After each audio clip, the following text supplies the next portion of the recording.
Um, Pretty well, depending on how the other team is guarding and what they're trying to accomplish offensively or defensively. We can adapt. I can, play behind him and kind of read what he wants to do. If he wants to roll, I'll fill in behind and kind of use a high-low. If they pre-rotate if I'm on the pick and roll and they pre-rotate with a smaller guy, there's nobody at the rim normally to protect it, so he's going to be diving to the basket. And defensively, we just figured out, he's a defensive mindset guy. He does a good job, and we communicate. We can switch some of the pick and rolls. It's just communicating, talking, and figuring things out. Different of a look is that you touched on the defensive side. You kind of defend on the ground. Serge can defend above the rim. How different of a look is that for you guys defensively? It's just having that mindset of protecting one another and kind of covering as much ground as possible. Preparing for the games, knowing the plays that they might run or the spacing that they want to set up, and kind of taking that away and figuring out the next issue as a unit. Wouldn't have seen a ton of these guys when you were in the West. What has surprised you about this team, these guys on this team that maybe you didn't know coming into the locker room? They're pretty, for being a sort of not a new team, but they haven't been together for that long. They very connected. They have a lot of talent also coming off the bench. You might not realize that when you're looking for far because they don't get as maybe as much attention, but when you look up closely, you see how much talent those young guys have, and you understand why Pascal comes into and turns into a player that he is now, because these guys really develop young talent the right way, and they do a good job at it. You feel comfortable with the different groups you play with? Yeah, very comfortable. Yeah. And I know everybody's name. Yes. Even sometimes we didn't have our guys. Sometimes we didn't have Kawhi or Kai, but the team was still there. We see, we was competing in a high level. I think that's pretty impressive for this group of players we had this year. With everything, and I think that's those kind of things gonna help us going forward. For you individually, you started some, you've come off the bench a little bit as well. Is there a preferred role, and what are you hoping to do with it going through the playoffs? Right now it's almost playoffs, so it's no more time about if coming from a bench or starting. Right now it's about the team now. I know what time it is right now, so my main focus right now is is a playoff, and that's it. And last but not least, as a Spanish international player, there's going to be a lot of other national team members in the playoffs as well. When you look through the roster, I think only Billy Hernan-Gomez is the only one that might not make it. For a country like Spain, what would that mean for all these players to be in the playoffs this year? I think it's gonna be fun, from people who love basketball, from international, Europe, Africa, it's gonna be more fun for them to watch those players play against each other in the playoff. You had early shooting rate in Brooklyn. Was that anything mechanical, or just stuff happens, sometimes shots go down? No, it's not happened for me. It's no mistakes, I put a lot of work on it, and spend a lot of time putting a lot of work on it. Just one of the things is this year it'll be a little different, playing at 5, and I be trying not really to focus on or forcing, to focus on to shoot threes, because playing at 5, and for the team it's good for me most of the time to roll or short roll. So, that's it been a little confused in my mind sometimes when I have to to shoot threes or not.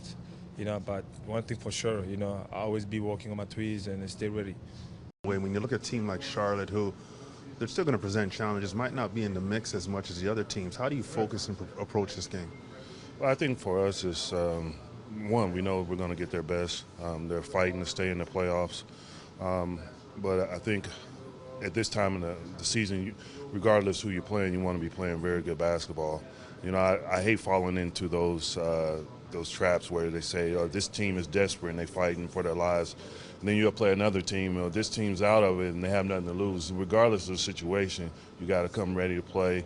And for us, it's just the preparation, the mental preparation that goes into each game. And they're playing some good basketball. And, anytime you got Kemba Walker on your team, you got a chance. The conversation around this team is about, you know, trying different things, different combinations. How has that gone over the last, say, 4 or 5 games? I think it's gone well. I think one of the things for us is the injuries and the load management and whatnots have been really good for us because they've allowed guys like Jeremy Lin to get in the mix, to experiment with Serge and Gasol at the 4 and the 5. So Coach Nurse has done an unbelievable job of just taking advantage of the times where, you know, OG was out, and so we got to see other guys out there and perform. So I think it's been good for us overall, and you're going to need that in the playoffs. It's all about matchups, and it's also about catching the other team off guard. And I think we have the ability to throw different combinations out there to kind of confuse the other teams. What have you seen with the Serge and Gasol on the floor at the same time? I like it. I like it a lot. I think they complement each other. Gasol with his passing ability really doesn't, you know, we're urging Gasol to shoot the ball a little bit more. But he's one of those players that he impacts the game and he can have under 10, you know, points. But he just gets the ball moving, is contagious, allows, you know, Serge to do what he does best, a little pocket pass or get on the boards. He presents a mismatch for the other forwards that are lined up to him. We could punch it in the post. And he can also stretch it on the perimeter like he did last game, and he knocked down a couple threes. Isn't the case when you have those guys on the floor, the way the NBA is going now, it's like, you know what, no, you guys match us. We're not gonna kind of acquiesce to what you're doing. No, we're playing two bigs. You deal with that. Absolutely. I find it a little ironic how, you know, I played for Big Nelly in Dallas years ago, and we used to put Dirk Nowitzki at the 5 and put 4 guards out there, and sometimes he would start 2-3 centers. He just always, his rule was that you're going to adjust to us, we're not adjusting to you.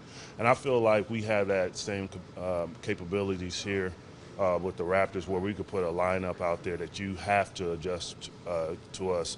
I can't recall the game, but I think it was OKC where they went small, and we kept Serge out there at the 5, and we've done that experiment where most teams will probably pull their centers, but we have the ability to execute on both ends with our 4s and 5s out there. Is that a challenge on your end too, though, to have this much flexibility and have these different looks that you can throw at teams, like to get guys familiar with each other? I think this league is so good that you can't give them one look all the time.